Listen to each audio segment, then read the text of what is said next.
నమస్తే. Welcome to our channel. నేను సిరి.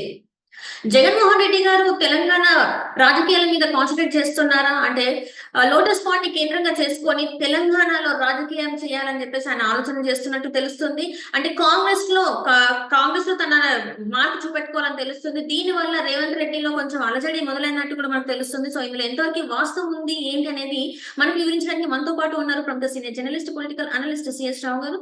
నమస్కారం సార్. నమస్తే. సరే, ఇప్పుడు చూస్తున్నట్టయితే తెలంగాణ రాజకీయాల మీద జగన్మోహన్ రెడ్డి గారు కన్నుబడిందని చెప్పేసి అనిపిస్తుంది. అండ్ ఇక్కడ కాంగ్రెస్ లో తన మార్క్ చూపించుకోవాలి తెలంగాణలో అని చెప్పేసి కూడా అలాంటి ఆలోచనలో ఉన్నట్టు తెలుస్తుంది. సో దీంతోని రేవంత్ రెడ్డి గారికి కొంచెం అలజడి స్టార్ట్ అయినట్టు కూడా మరి అనిపిస్తుంది. ఇందులో ఎంతవరకు వాస్తవం ఉంది సార్? సో ఒకటేంటంటే ఆంధ్రప్రదేశ్ కానీ తెలంగాణలో కానీ జరుగుతున్నటువంటి రాజకీయ పరిణామాలు ఒకదానికి పరస్పరం ముడిపడి ఉంటాయనేది మనం విశ్లేషణ చేసుకోవచ్చు. కారణం ఏంటంటే ఇప్పుడు తెలంగాణలో కేసీఆర్ ఓడిపోయిన తర్వాత ఇమీడియట్ గా జగన్మోహన్ రెడ్డి ఆంధ్రప్రదేశ్ లో ఓడిపోతారనేటువంటి ఒక పెద్ద ఎత్తున ప్రచారం జరిగింది. అది ఇప్పుడు నిజం కూడా అయింది. అంటే తెలుగు రాష్ట్రాల్లో జరుగుతున్నటువంటి రాజకీయ మార్పులు ఒక రాష్ట్రంలో మార్పు జరిగితే మరొక రాష్ట్రంలో దాని ప్రభావం ఉంటుంది అని చెప్పడానికి ఇది ఒక ఉదాహరణగా మనకు కనిపిస్తుంది. గతంలో కూడా 2019 ఎన్నికల్లో కూడా కేసీఆర్ ప్రమేయంతో జగన్మోహన్ రెడ్డి ఆంధ్రప్రదేశ్ లో గెలిచారు. 2018 ఎన్నికల్లో అసెంబ్లీ ఎన్నికల్లో గెలవడం జరిగింది. కేసీఆర్ రెండోసారి ముఖ్యమంత్రి అయ్యారు. సో దాంతో 2019 ఎన్నికలకు సంబంధించి ఆంధ్రప్రదేశ్ రాజకీయాల మీద బాగా దృష్టి సారించారు కేసీఆర్. ఆ సందర్భంగా జగన్మోహన్ రెడ్డికి అన్ని రకాలుగా సహాయ సహకారాలు అందజేశారు. ఆర్థికంగా కానీ, రాజకీయంగా కానీ, సామాజికంగా కానీ అన్ని రకాలుగా సహాయ సహకారాలు అందజేశారు. దీంతో 2019 ఎన్నికల్లో జగన్మోహన్ రెడ్డి గెలుపొందారు. సో కాబట్టి ఈసారి మనం చూసే 2023 అసెంబ్లీ ఎన్నికల్లో ఇక్కడ కేసీఆర్ తెలంగాణలో ఓటమి పాలయ్యారు. ఇప్పుడు 2024 ఎన్నికల్లో జగన్మోహన్ రెడ్డి ఆంధ్రప్రదేశ్ లో ఓటమి పాలయ్యారు. అంటే రెండు రాష్ట్రాల రాజకీయాలకి పరస్పరం కొంత సంబంధాలు ఉన్నాయి అనేదానికి దీన్ని మనం గ్రౌండ్ గా తీసుకోవచ్చు.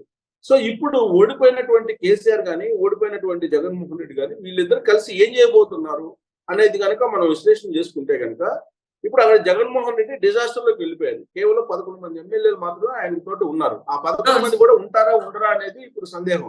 కొంతమంది ఏమో నలుగురు ఆల్రెడీ తెలుగుదేశం పార్టీతో టచ్ లో ఉన్నారంటున్నారు. ఒక ఇద్దరేమో జనసేన పార్టీతో టచ్ లో ఉన్నారు. మిగతా వాళ్ళేమో బీజేపీ టచ్ లో ఉన్నారని చెప్పి అంటున్నారు. ఇంకొక వైపు ఏమో లోక్సభలో ఎవరైతే నలుగురు గెలిచారో వైఎస్ఆర్ కాంగ్రెస్ పార్టీ నుంచి ఆంధ్రప్రదేశ్ లో, ఆ నలుగురు లోక్సభలో పార్టీని విలీనం చేస్తారు బీజేపీలోకి అని చెప్పి అంటున్నారు. రాజ్యసభలో ఉండేటువంటి 10 మంది ఎంపీలు ఎవరైతే ఉన్నారో వైఎస్ఆర్ కాంగ్రెస్ పార్టీ వాళ్ళు బీజేపీలో విలీనం అయిపోయిన అవకాశం ఉంది. ఆ టాస్క్ మొత్తం కూడా విజయసాయి రెడ్డికి అప్పచెప్పాడు అమిత్ షా. కాబట్టి ఆ టాస్క్ ని విజయసాయి రెడ్డి పూర్తి చేయబోతున్నారు త్వరలో అమిత్ షా ఆదేశం మేరకు అనేది ఢిల్లీ వర్గాల్లో బాగా విస్తృతంగా వినిపిస్తుంది. ఇలాంటి పరిస్థితులు పడి లేచేటువంటి సిచ్యువేషన్స్ ఎక్కడ కనపడట్లేదు. కారణం ఏంటంటే ఇప్పుడు నాంపల్లి సిబిఐ కోర్టు పిలుస్తుంది. ఆయన శుక్రవారం హాజరు కావాలని చెప్పి ఆయన కేసులకు సంబంధించి దైనందిన విచారణ చేయడానికి 19వ తారీఖు నుంచి ముహూర్తం నిర్ణయించారు. సో 19వ తారీఖు నుంచి డైలీ విచారణ కూడా జరగబోతుంది. కాబట్టి ఆ విచారణ కనుక పూర్తయితే జగన్మోహన్ రెడ్డి జైలుకి వెళ్లేటువంటి అవకాశం కనిపిస్తుంది. ఇలాంటి పరిస్థితుల్లో పార్టీని కాపాడుకోవాలి అని అంటే కనుక ఖచ్చితంగా ఇక్కడ కేసీఆర్ యొక్క దండలు ఉండాలి. ఎందుకంటే ఆంధ్రప్రదేశ్ లో అయితే కనుక తెలుగుదేశం పార్టీ అధికారంలో ఉంది కాబట్టి అక్కడ ఏమీ చేయలేనటువంటి పరిస్థితి. కాబట్టి తెలంగాణకి షిఫ్ట్ కావడం ద్వారా కేసీఆర్ అలాగే జగన్మోహన్ రెడ్డి ఇద్దరు కలిసి మళ్ళీ పడిపోయినటువంటి పార్టీలని లేదా అధికారం కోల్పోయినటువంటి పార్టీని అధికారంలోకి తీసుకురావాలి అనేటువంటి ఒక ఆలోచన వాళ్ళిద్దరూ చేస్తున్నారు. దానికి గ్రేటర్ హైదరాబాద్ ఎన్నికల్ని వాళ్ళు బెంచ్ మార్క్ గా పెట్టుకున్నారు. గ్రేటర్ హైదరాబాద్ ఎన్నికల్లో మళ్ళీ గెలిచి గ్రేటర్ హైదరాబాద్ లో టీఆర్ఎస్ పార్టీ కనుక నిలబడితే వైఎస్ఆర్ కాంగ్రెస్ పార్టీ కూడా రాబోయేటువంటి రోజుల్లో నిలబడుతుంది అనేటువంటి ఒక యాంగిల్ ఒకటి. రెండు ఏంటంటే తెలంగాణలో తెలుగుదేశం పార్టీని బలోపేతం చేయడానికి చంద్రబాబు నాయుడు సిద్ధం అవుతున్నారు. ఇలాంటి పరిస్థితుల్లో జగన్మోహన్ రెడ్డి కూడా తెలంగాణకు తీసుకొచ్చి తెలంగాణలో జగన్మోహన్ రెడ్డి సపోర్ట్ తీసుకోవడం ద్వారా కేసీఆర్ మళ్ళీ బలపడాలి అనేటువంటి ఒక ఆలోచన చేస్తున్నారు అనేది పొలిటికల్ సర్కిల్స్ లో నడుస్తున్నటువంటి ఇంకొక న్యూస్. సో కాబట్టి జగన్మోహన్ రెడ్డి ఇప్పుడు ఖమ్మం మీదుగా తెలంగాణలోకి హైదరాబాద్ లోకి ఎంటర్ అవుతున్నారని చెప్పొచ్చు. ఎందుకు ఖమ్మం అని చెప్పి అంటున్నానంటే జగన్మోహన్ రెడ్డి గెలిస్తే కనుక రేవంత్ రెడ్డి ప్రభుత్వం పడిపోతుంది, రేవంత్ రెడ్డి ప్రభుత్వానికి కౌంట్ డౌన్ స్టార్ట్ అయినట్టే అనేది ఫలితాలు రాకముందు జరిగినటువంటి చర్చ. కానీ ఇప్పుడు అది నెరవేరలేదు. అక్కడ జగన్మోహన్ రెడ్డి ఓడిపోయారు. ఓడిపోయినప్పటికీ కూడా ఆయనకు ఉండేటువంటి ఒకే ఒక ఆప్షన్ ఏంటంటే ఇక్కడ రేవంత్ రెడ్డి ప్రభుత్వాన్ని పడగొట్టాలి. రేవంత్ రెడ్డి ప్రభుత్వాన్ని పడగొడితే హైదరాబాద్ ని కేంద్రంగా చేసుకుని రాజకీయాలు నడిపేదానికి అవకాశం ఉంటుంది జగన్మోహన్ రెడ్డికి. కాబట్టి రేవంత్ రెడ్డి ప్రభుత్వాన్ని పడగొట్టాలని అంటే ఖమ్మంలో ఉండేటువంటి పరిచయాలు, లేదంటే ఆయనకి ఉండేటువంటి గత పరిచయాలు, ఇవన్నీ కూడా జగన్మోహన్ రెడ్డికి అనుకూలిస్తాయి. రేవంత్ రెడ్డి మంత్రివర్గంలో ఉండేటువంటి ఒక మంత్రి జగన్మోహన్ రెడ్డి ఏది చెప్తే అది చేయడానికి సిద్ధంగా ఉన్నారు అనేది చాలా కాలంగా వినిపిస్తున్నారు. చాలా అదే వినిపిస్తుంది సార్. ఒకవేళ కూడా తన చెప్తే ఇప్పటికిప్పుడు తను వేరే పార్టీలో కూడా జాయిన్ అవుతారని చెప్పేసి కూడా కొన్ని వార్తలు వస్తున్నాయి. దాని వల్ల కూడా ఇక్కడ ప్రభుత్వం చేంజ్ అయ్యే అవకాశం కూడా ఉందని చెప్పేసి వార్తలు వస్తున్నాయి. సో అది నిజంగా జరిగే అవకాశం ఉందంటారా? సో ఇప్పుడు ఖచ్చితంగా నిజంగా జరుగుతుందంటే ఆ ప్రయత్నం అయితే చేస్తాడు జగన్మోహన్ రెడ్డి. ఆ ప్రయత్నం చేయకపోతే కనుక హైదరాబాద్ లో సేఫ్ సైడ్ గా ఉంటూ రాజకీయాలు నడపలేడు జగన్మోహన్ రెడ్డి. ఇక్కడ ప్రభుత్వం కనుక మారితే రేవంత్ రెడ్డి కాకుండా వేరే వాళ్ళు ఎవరైనా సరే ముఖ్యమంత్రిగా ఉంటే కనుక ఇక్కడ సేఫ్ సైడ్ గా ఉండొచ్చు. ఆయన అసలు అంచనా ఏంటి, రేవంత్ రెడ్డి మంత్రివర్గంలో ఉండేటువంటి ఒక మంత్రిని ముఖ్యమంత్రిని చేయాలి అనేటువంటిది ఒక ఆలోచన జగన్మోహన్ రెడ్డికి. అతను కనుక ముఖ్యమంత్రి అయితే రేవంత్ రెడ్డి కాకుండా ఇక్కడ హైదరాబాద్ లో సేఫ్ సైడ్ గా ఉండొచ్చు. ప్లస్ రేవంత్ రెడ్డిని గద్దె దించడం ద్వారా కేసీఆర్ ని బలోపేతం చేయొచ్చు అనేది జగన్మోహన్ రెడ్డి యొక్క ఆలోచన. ఇదంతా జరగాలంటే కనుక కాంగ్రెస్ పార్టీ తోటి లైజనింగ్ లో ఉండాలి. అందుకే ఇప్పుడు డికే శివకుమార్ అలాగే కేసీ వేణుగోపాల్ ద్వారా జగన్మోహన్ రెడ్డి పావులు గదుపుతున్నారు, టచ్ లో ఉన్నారు అనేది కూడా గత కొన్ని రోజుల నుంచి వినిపిస్తుంది ఆయన ఓడిపోయిన తర్వాత. సో కాబట్టి రేవంత్ రెడ్డి ప్రభుత్వాన్ని పడగొట్టడానికి హైదరాబాద్ రాబోతున్నాడు జగన్మోహన్ రెడ్డి. అంటే కాంగ్రెస్ పార్టీలోనే ఉంటూ, కాంగ్రెస్ పార్టీకి దగ్గరగానే ఉంటూ రేవంత్ రెడ్డిని గద్దెదించాలి అనేటువంటి ఒక ఆలోచన చేస్తున్నట్టుగా అనిపిస్తుంది.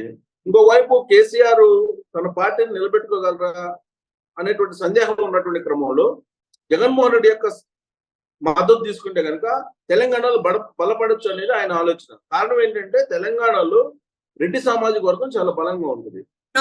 ఈ రెడ్డి సామాజిక వర్గం యొక్క బలం అంతా కూడా ఇప్పుడు రేవంత్ రెడ్డి వైపు మళ్ళింది.